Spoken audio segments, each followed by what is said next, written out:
Ya, Assalamualaikum warahmatullahi wabarakatuh. Di dalam mata kuliah mikrobiologi industri ini, saya akan menjelaskan tentang produksi minuman probiotik Yakult menggunakan bakteri Lactobacillus casei cerevisiae. Nah, minuman probiotik ini memiliki banyak sekali manfaatnya. Seperti yang kita lihat di sini, dia dapat mencapai usus, dia dapat diminum, dia dapat mencegah bakteri patogen yang berkembang biak dalam usus, ya utamanya untuk kesehatan dan juga pencernaan gitu. Nah, bakteri ini bekerja di dalam usus kita itu bermanfaat untuk membantu meningkatkan jumlah bakteri baik di dalam usus, dan juga dia mampu untuk menekan pertumbuhan bakteri yang merugikan, membantu mengurangi racun dalam usus, serta membantu mencegah gangguan pencernaan seperti konstipasi atau sembelit dan diare. Selain itu, yang menarik yaitu minuman probiotik ini dia dapat meningkatkan imun atau kekebalan tubuh. Dengan adanya imun kita meningkat, maka penyakit yang lain yang dari luar yang mungkin mengganggu itu juga bisa dihindarkan gitu. Nah, kita akan mengenal tentang bagaimana sih karakter dari bakteri ini. Jadi bakteri ini dulu tuh ditemukan oleh seorang ahli mikrobiologi asal Jepang bernama Minoru Shirota pada tahun 1930, yang diisolasi dari makanan keju yang terbuat dari susu. Nah, kemudian diisolasi dari keju ini berasal dari bahasa Inggris cheese atau casei. Nah,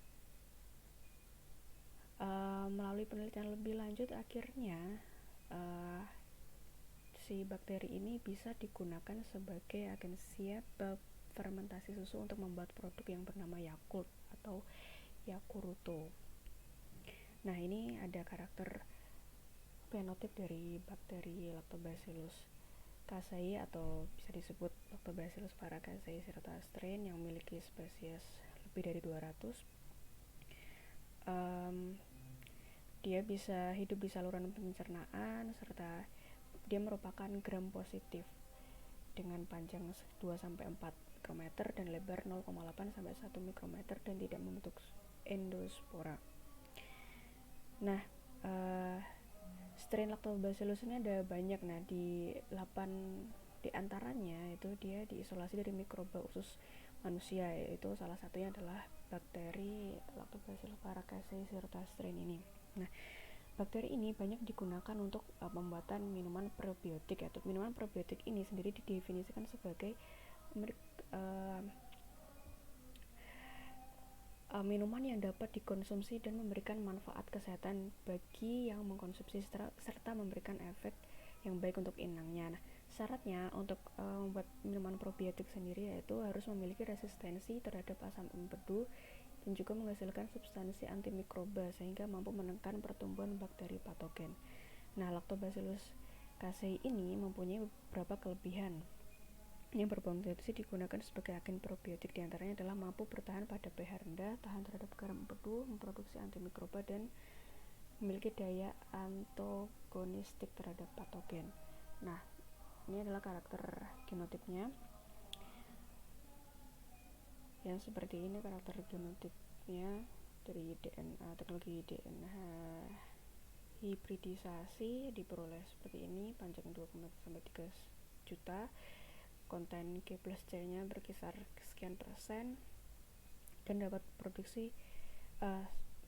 memprediksi mengkode protein sebanyak 2.800 sampai 3.100 protein. Nah, berikut ini adalah metabolic pathway dari bakteri asam laktat bakteri casei ini. Jadi metabolic pathway dari bakteri asam laktat ini atau Lactobacillus casei ini termasuk bakteri heterofermentatif yang dapat memfermentasi glukosa menjadi asam laktat dan asam asetat dan juga etanol. Nah, pada mulanya ini glukosa dirombak menjadi glyceraldehyde 3 fosfat, kemudian menjadi asam pirufat dan hasilnya menjadi dikonversi menjadi 2 molekul asam laktat seperti ini. Nah, dia juga menghasilkan asetil fosfat, yang mana asetil fosfat ini dia menghasilkan asetil koenzim A. Asetil koenzim A dikonversi menjadi asetaldehid dan berakhir menjadi etanol. Nah, karena kalau bakteri Homo fermentatif dia tidak menghasilkan ini etanol. Nah, di bakteri Lactobacillus ini juga dia merupakan metabolit sekunder dari bakteri asam laktat gitu. Nah, di sini yang perlu kita highlight adalah bakteri ini dia dapat dengan istilah ini bakteriosin yang mampu menghambat pertumbuhan bakteri patogen. Seperti manfaatnya dia dapat mencegah pertumbuhan bakteri patogen. Nah, ini makanya yang disebut dengan bakteriosin. Nah, bakteriosin ini terdegradasi oleh enzim proteolitik pada sistem pencernaan makhluk hidup yang tergolong jenis gram positif. Nah, bakteriosin dari bakteri asam laktat ini pada fermentasi dapat mencegah terjadinya pembusukan, menghambat pertumbuhan dan membunuh bakteri patogen. Nah, jadi bakteri Lactobacillus casei ini salah satu penghasil bakteriosin dari bakteri asam laktat yang umum digunakan untuk memproduksi fermentasi makanan atau minuman. Nah, berikut ini adalah faktor-faktor yang mempengaruhi pertumbuhan bakteri asam laktatnya. Yaitu ada suhu dan pH, di mana semakin rendah suhu maka dia juga akan menghambat pertumbuhan bakteri dan juga mengalami penurunan pH. Jadi suhu rendah, pH rendah, pertumbuhan bakteri juga terhambat. Nah, kemudian kalau suhunya tinggi, kecepatan metabolismenya akan naik, pertumbuhannya cepat. Bila suhu turun, kecepatan metabolismenya akan turun dan juga diperlambat. Apabila suhu naik atau turun, juga pertumbuhan akan terhenti. Komponen sel yang menjadi tidak aktif dan sel-sel bakteri asam laktat dapat mati. Nah, di mana melalui penelitian akan diperoleh suhu optimum pertumbuhan bakteri Lactobacillus casei ini berkisar 30-37 derajat Celcius dengan pH optimum 3-4.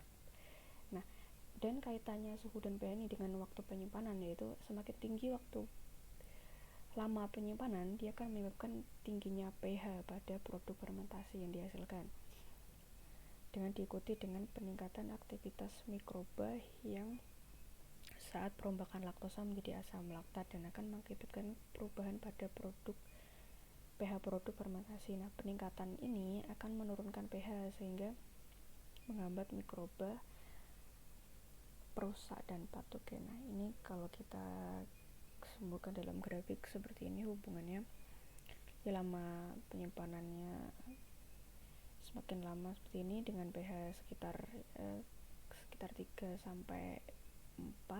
pada suhu percobaannya ini dilakukan pada suhu 4-10, dimana di suhu 4-10 ini dia cenderung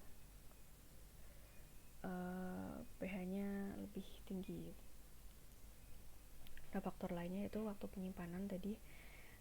Dengan bertambah lamanya waktu penyimpanan akan meningkatkan kerja mikroba, dan pada suhu optimum aktivitas metabolisme mikroba akan meningkat sehingga pertumbuhannya menjadi lebih cepat dan populasinya meningkat.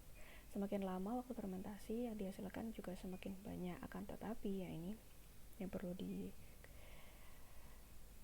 digarisbawahi lagi, yaitu semakin lama dia juga akan menghasilkan produk berupa alkohol, jadi menghasilkan etanol. Jadi dia dapat mengganggu pertumbuhan dari bakteri tersebut. Nah, sehingga ada lama penyimpanannya ini juga ada batasnya gitu. Jadi semakin lama kadar alkohol yang meningkat, dengan kadar alkohol yang meningkat ini dia hasil bakteri Lactobacillus casei ini yang dapat menghasilkan asam laktatnya ini juga akan turun gitu. Nah, kadar alkohol ini tidak diinginkan karena dia dapat merusak flavor, karena aktivitas mikroorganisme juga menghasilkan alkohol dan asam-asam organik yang menyebabkan produk menjadi berflavor dan beraroma masam gitu. Nah, faktor lain juga dari substratnya, dari substrat awalnya. Misalkan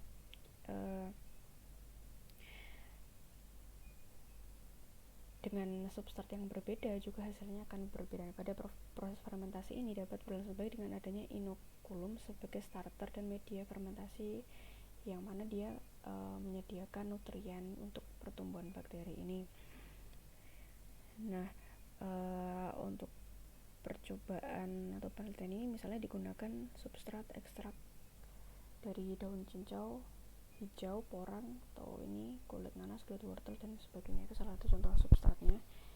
Nah, di sini kita bisa lihat bahwa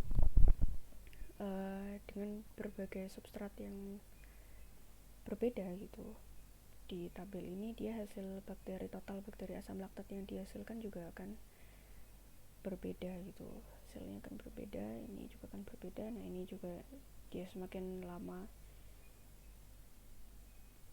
penyimpanannya, asam laktatnya juga lama-lama turun. Nah, dia optimum di waktu 16 jam ya kalau di percobaan yang menggunakan substrat cincau ini.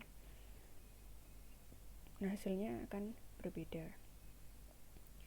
Jadi ada perbandingan jumlah asam laktat yang berbeda. Nah, kemudian pada proses produksi ya, skala industri di Yakult, ini ada seperti ini untuk diagram alirnya, atau kita bisa persingkat seperti ini. Jadi dari tangki pelarutan, tangki pembibitan ke tangki fermentasi, ditampung, dihomogenasi, untuk dihomogenizer ditambahkan flavor, kemudian pengisian, ruang pendingin, lalu distribusi di sini. Nah, di tangki pelarutan yang terjadi untuk kontrol prosesnya itu seperti ini. Bahan bakunya yaitu susu bubuk skim, gula destroksa dicampur dan disaring, dan air steril yang membuat susu manis. Nah, sterilisasi ini dilakukan menggunakan proses ultra heat treatment short time, yaitu dengan waktu yang singkat, suhu yang tinggi. Nah, kenapa dengan waktu yang singkat? Karena kalau waktunya lama, pemanasan ini dapat menyebabkan Maillard atau browning yang dapat merusak flavor, warna, cita rasa dan sebagainya. Lalu di tangki pembibitan ini dikembangbiakan sebelum siap untuk proses fermentasi, dikembangbiakan. Selanjutnya di tangki fermentasi ini juga dilakukan sterilisasi dengan temperatur 120. Lalu bakteri dari tangki pembibitan tadi ditambah dari tangki pelarutan. Nah, proses fermentasi sendiri dilakukan selama 6-9 hari atau sampai mencapai konsentrasi ideal. Selanjutnya produk tersebut memenuhi standar homogenisasi, lalu menggunakan homogenizer. Nah, disitulah ditambahkan flavor berupa sukrosa atau gula rafinasi yang dilakukan di dalam dissolving tank. Produk kemudian disterilisasi dan disimpan di tangki penampung.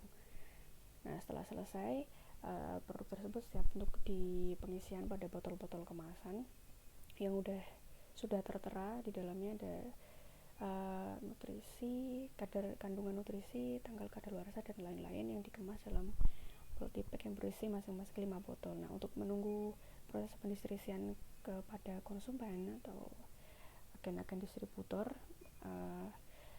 produk akan disimpan di dalam ruang pendingin pada suhu 2-3 derajat Celcius. Nah, itu merupakan proses pembuatan minuman probiotik Yakult menggunakan bakteri Casei Cerota Strait.